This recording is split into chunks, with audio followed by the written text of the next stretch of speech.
5. alkalommal nyitja meg a kapuit a jótékonykodók előtt a Mikulás gyár, ez Magyarország legnagyobb adománygyűjtő akciója. Tulajdonképpen Zsolnay Endre főszervező a vendégem, jó reggelt kívánok! Jó reggelt kívánok!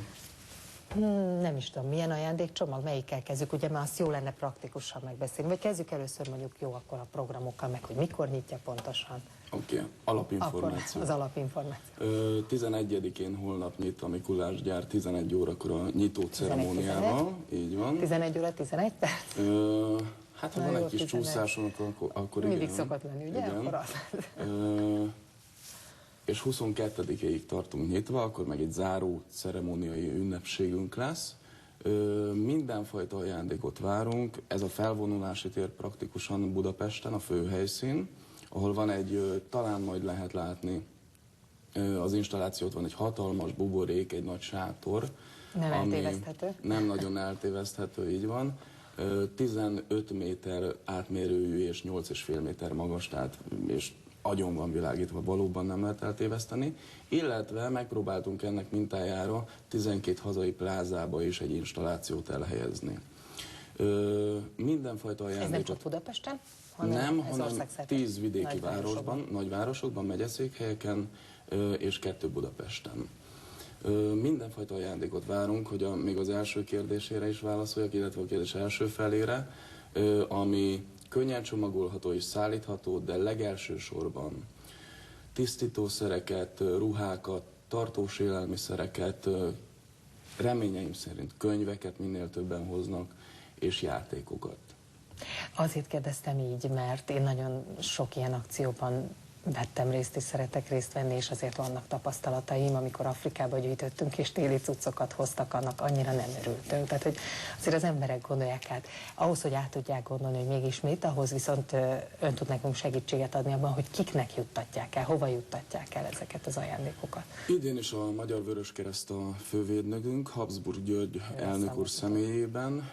Ő is nyitja meg ezt a ceremóniával, holnap az eseményt Demszky Gábor főpolgármester úrral együtt, és gyakorlatilag ők azok, a Magyar Vöröskereszt, akinek egy olyan kiterjedt terjesztési hálózata van és címlistája, amely meg tudja ezt oldani Magyarországon. Tehát pontosan tudja, hogy hova kell vinni azokat az adományokat, és kiknek van igazán szüksége rá. Családokhoz kerül, nem kimondottan, azért kérdezem, hogy esetleg kimondottan gyerekekhez, mert nyilván akkor más. Elsősorban nagy családosokhoz, ahol nyilvánvalóan sok gyermek van.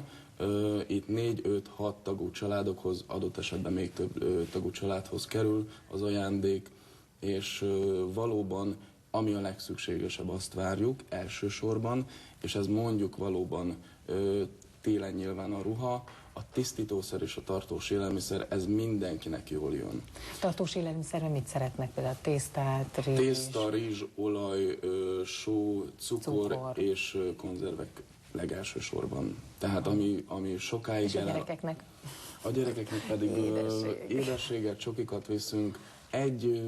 Hogyha szabad, nem is kritérium volna, csak kérés, hogyha lehet valami olyasmit hozzanak, ami könnyen csomagolható és aztán szállítható, ugyanis ezek mennek mindenfelé az országban. Egyenként kell? Nem az ember úgy megy oda, hogy becsomagolja már eleve, hanem ezt majd akkor szortírozzák, hogy nem szükséges becsomagolni, bárhogyan jöhet, nejlonzacskóban, kézben. Azért vagyunk, azért vannak a Vöröskereszt önkéntesei, illetve a saját önkénteseink, hogy ezt ott helyben szortírozzuk, becsomagoljuk és eljutassuk az adott helyre. Egy dolgot nagyon fontos elmondanom még, hogy a Magyar Posta jóvoltából idén minden postahivatalban, tehát gyakorlatilag az ország legkisebb településén is, ahol van posta, le tudnak adni egy dobozt, bármi legyen a tartalma. Egyetlen szó, ingyenes a föladása a doboznak, egyetlen szót kell nagybetűkkel ráírni, Mikulás gyár. És akkor a posta ezt szállítja. Szintén fontos kérdés lehet ilyenkor, hogy például ha ruha, akkor azt kimosva, kitisztítva... Nagyon örülnénk neki, de ez sem alapfeltétel. Tegnap egyik pláza nyitó sajtótájékoztatóján, ez most már hagyomány 4 éve, hogy az egyik plázában tartjuk a sajtótájékoztatót, az elsőt. Gyakorlatilag az egyik résztvevő elmondta, hogy csak olyan, gondoljanak arra az emberek, hogy olyat hozzanak, amit a saját gyermeküknek is szívesen adnának. Na, ön ezt diszkréten fogalmazta meg, én meg akkor megfogalmazom egy kicsit keményebben, mondom, van tapasztalatom, ne szelektív hulladékgyűjtőnek gondolják az ilyen akciókat, Pontosan hogy olyan így játékokat visznek el, amik már teljesen hasznavehetetlenek, kifordultabbak, mert azzal sokkal nagyobb boldogtalanságot okoznak. Gyakorlatilag egy kis csalódást lehet okozni. Egyrészt, másrészt pedig lehet, hogy már szállításra sem kerül, de valóban nem szeretnénk senkit visszautasítani. Annyira jó érzés, amikor egyrészt hihetetlen mennyiségű, még sehol nem volt hirdetve idén a Mikulás gyár, már november legelején olyan mérvű, egy info kukacmikulásgyár.hu e-mail címre olyan mérvű önkéntes fölajánlások jöttek, egyrészt adományok, másrészt pedig, hogy szeretnének jönni dolgozni a Mikulásgyárba, hogy ez azért nagyon jó érzés volt. Egyrészt, másrészt pedig...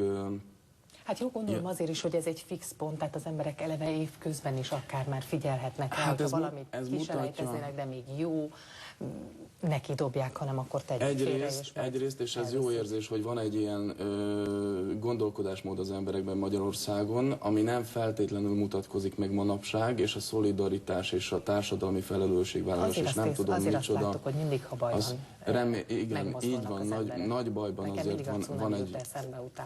Igen. Hála Istennek az nem itt volt Magyarországon. De a nagy összefogás viszont nagy összefogás volt, valóban.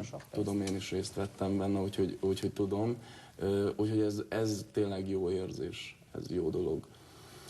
Még egy dolgot hadd említsek meg, ami idén szintén újdonság.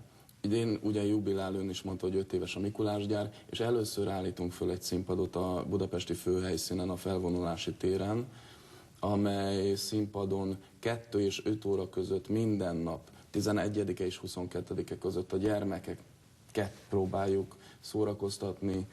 Rengeteg gyermekfoglalkozásunk van, táncosok, iskolák, alapítványok, gyermekszínházak.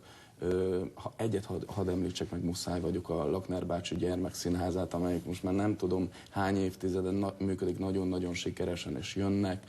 Illetve 5 és 10 óra között pedig a felnőtteknek akarunk kedveskedni egy kicsit.